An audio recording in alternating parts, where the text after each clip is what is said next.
Hi, if you haven't heard about Anchor, it's the easiest way to make a podcast. Let me explain. 1. It's free. 2. There's creation tools that allow you to record and edit your podcast right from your phone or computer.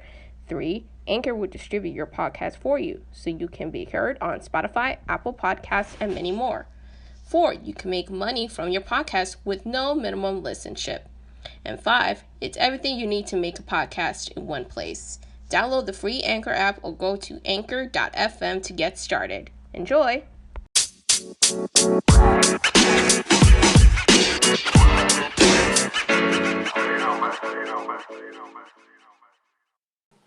Hello, everyone. Welcome to episode 3 of Market or Pitch Freestyle. Unfiltered, unlimited, uncensored. I'm Yesenia Reynoso, one half of the co-hosting squad, and to the opposite end of the spectrum is my good friend, co-host, Corey Davis. Hi, everyone. Welcome back to the intermission series. I hope everyone's summer is going well. And I hope so too, Corey. It has been a jam-packed summer, to say the least. Definitely lots of beach, sunshine, mountains, and whatever it is everybody's interested in doing. Yes, I've actually done all of that except for the mountains. So I need to hit the mountains in the next month or so. I can't believe summer's almost over. This has been the quickest year ever. I still can't believe it as well. To actually think that summer is right around the corner for it to be done. It's something that that truly amazes me. You can never underestimate time, and now with the fall right upon us, I think it's safe to say that we can always look back with some self-reflection as to how our respective summers have gone.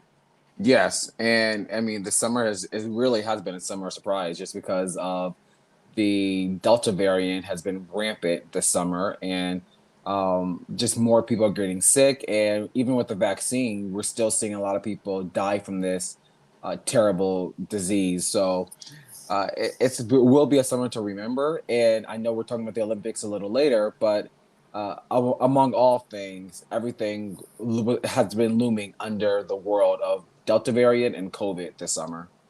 Yeah, it kind of felt that there's still that shield that has that has been in place since this pandemic has started. And yes, over the summer we have seen the Delta variant really spread rapidly across the globe, and it had excuse me, it had tremendous ramifications to our topic of today, which is the Olympics.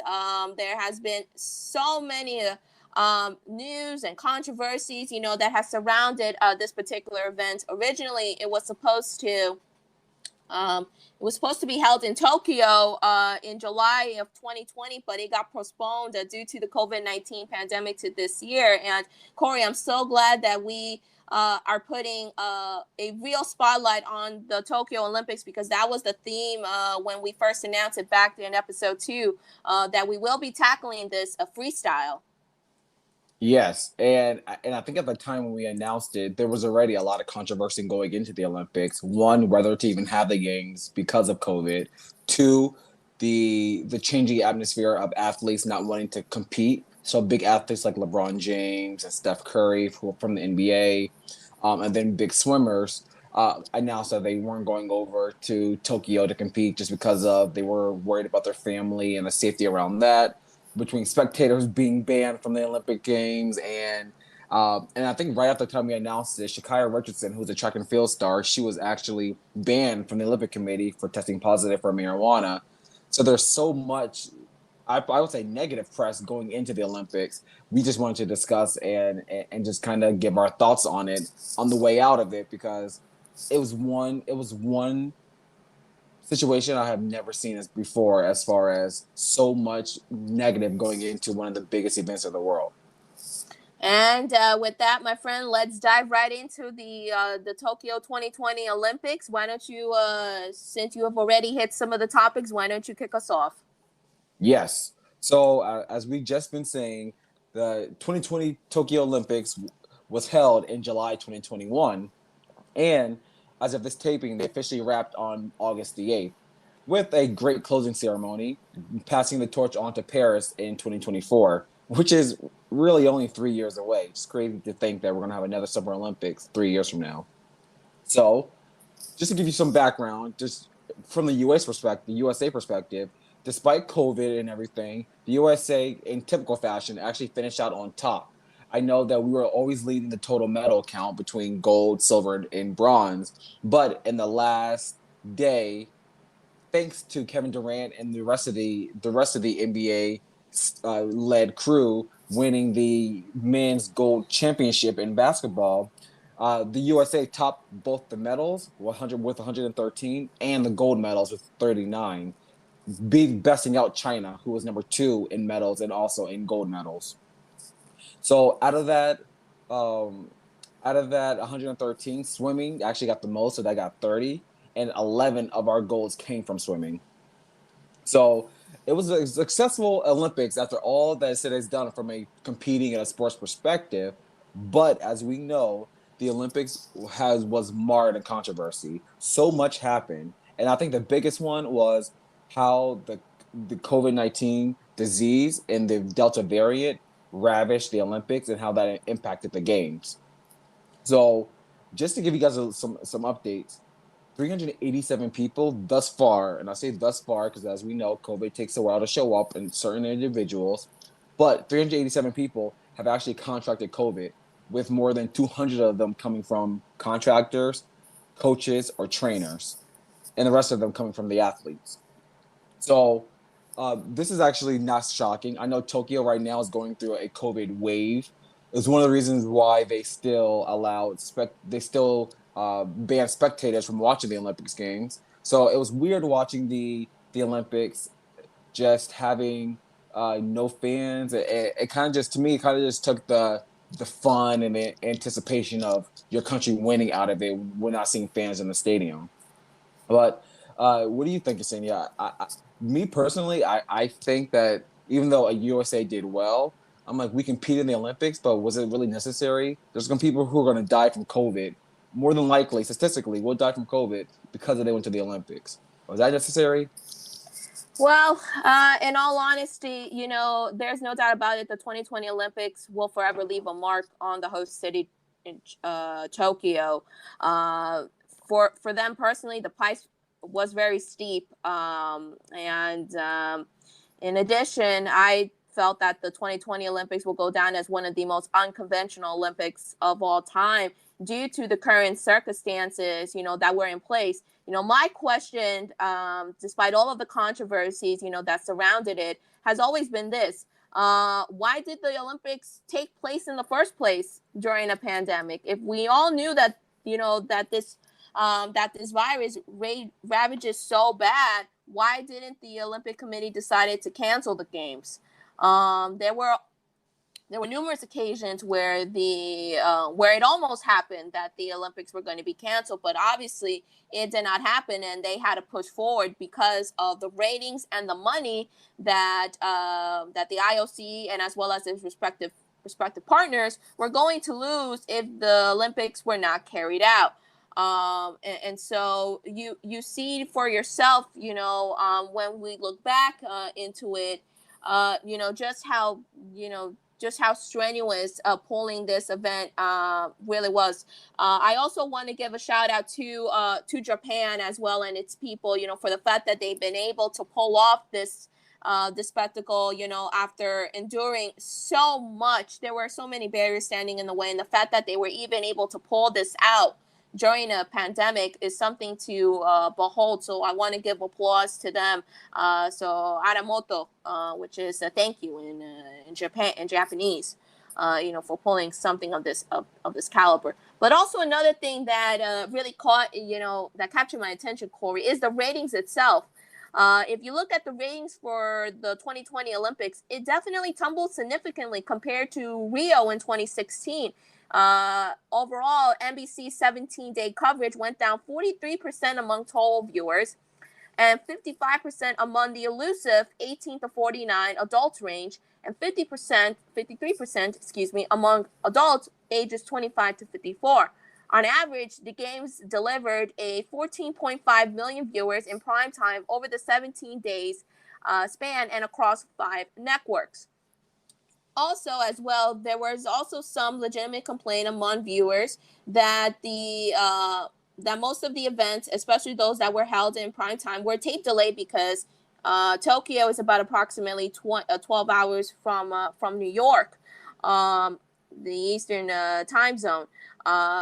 And so I think that was something that that captured the attention. And on top of that, the streaming also became hugely popular as people went in to check in the highlights, as to what the athletes were doing. And so we might be very well seeing what the future may be holding. Are the Olympics heading down in terms of ratings here in the United States? We know that internationally ratings were up in numerous countries, and so that is something that we will have to wonder as we head towards Beijing in 2022 and Paris in 3 years' time. Yes, and I think just to go back to your earlier point when you're asking why did the Olympics have it, we all know why. It's one of those things we don't want to say, but it really is about the money. Yes, maybe 300, 400 years ago, the Olympics, and I'm saying 300, 400 years ago, so fingers crossed, the Olympics started that early, but I'll say 100 years ago, the Olympic Games were about goodwill and people competing and fun and the athleticism. Today, the Olympics is just about making money. We know corporations and we know TV networks have billion-dollar contracts. So if the Olympics had to be canceled, a network like NBC, who has billions of dollars invested into it, and networks like the BBC in the UK and KBC, I believe, in South Korea, and other TV networks would not only lose a lot of money and have to owe their advertisers money back, but it could possibly collapse some of these TV networks who put so much and invest so much money into the Olympics games. So that's all what it was about. And also, I'm not shocked that the ratings were down, as we're seeing from all other programming, the NBA Finals, MLB World Series, the hockey finals, um, the Academy Awards, Golden Globes. Every single live event is down in the ratings, in double digits. I just think the viewing habits, like you had mentioned, of Americans have changed dramatically. We're not Mm-hmm. sitting in front of the TV on a group watching these big events. A lot of times we're just on our phones. We're catching them on YouTube, maybe later. We are streaming them. We are talking about them on Twitter, but they're not must-see TV like they used to be. So I wonder with a TV network, and this is kind of like shifting subject, but a TV network like NBC, how do they expect to move forward in Beijing and Paris and then also in LA in 2028 with Ray wanting high ad value and high dollars for these programming and paying $1 billion for contracts, where they're not really seeing the value in return with people not paying attention to these games anymore. Yeah, I think that is the big $1 million question, as we move forward, is how networks such as NBC going to see a financial return, as well as the brands who actually purchase those ad space. Um, it's going to be really interesting to see, as to how do they, react, and how do they formulate their plan moving forward, since streaming right now is basically, quickly becoming, if it has not been already, the main pedestal, for TV and digital viewing. Many people just don't want to be sitting around a couch anymore watching in prime time all these events anymore, because we all have lives, and so we want to make things much easier. And so I think that is where the average viewer is going to be seen right now, is on these streaming platforms such as Peacock, Netflix, and other digital platforms. I also thought it was really interesting, to talk about the brands themselves, Corey, because some of the commercials that we saw, I mean, I'm sorry, but most of them were very much disconnected to the reality that we were setting in. There were a lot. It was as if there was the messaging on most of these ads was mostly, pre-COVID. Everything is back to normal, as if it was like any other games, instead of it, being at a time when we're still under a raging pandemic. And so I found that pretty surprising. If that was the strategy that these brands and advertisers had. Same. Like Procter and Gamble, P&G, one of the biggest Olympics, I'll probably say the biggest Olympic Yeah. advertisers, period. And we know that's a big consumer brand in the United Yeah. States. Their ad was just their normal Yeah. focusing on one athlete and his Olympic journey. It wasn't anything surprisingly from a consumer brand who advertised to consumers and families, didn't have anything about the changing of the times, it being a year of COVID and people coming together in this politically charged year of coming together and putting our differences aside and being healthy and masking up and competing in the Olympics games. Nope, it was just business as usual. And I really just think they're going to be hurt by it because they paid all this money. I believe it was millions of dollars for a 30-second spot in the Olympics and also with the branding around it. But what value are they getting around that? Who remembers what the P&G ad was this year? No Yeah. one. The same thing, I thought also Toyota's ad, which was broadcasted throughout when they highlighted some of the stories of the athletes, was it was incredibly touching. I will admit that, but still, the disconnect, was very much reflective. And so I want to quickly point this out. According to Fast Company, NBC Universal, which broadcasted the Olympics in the United States, announced last month that it has surpassed the 1.2 billion in ad revenue earned during the 2016 Rio Games, with 140 sponsors across its networks and Peacock streaming services. The disconnect between the appetite for business as usual and the still raging pandemic is stark and a bit jarring. So that goes to show you right there, I guess, the fact that many companies, especially the most prominent brands like P&G, Oreo, Michelob Ultra, Toyota, they've definitely missed the mark in terms of the overall messaging, that they wanted to put out. Yes, the Olympics is all about the athletes themselves, their inspiring stories and their incredible efforts to get to the Olympic stage, and more importantly, to represent their countries and win.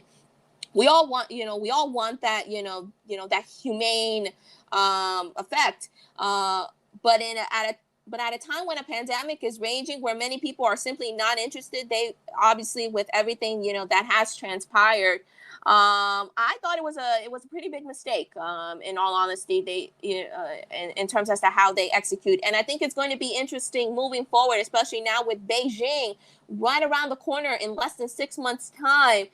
Just how NBC is going to handle this. Are we going to continue seeing a ratings drop?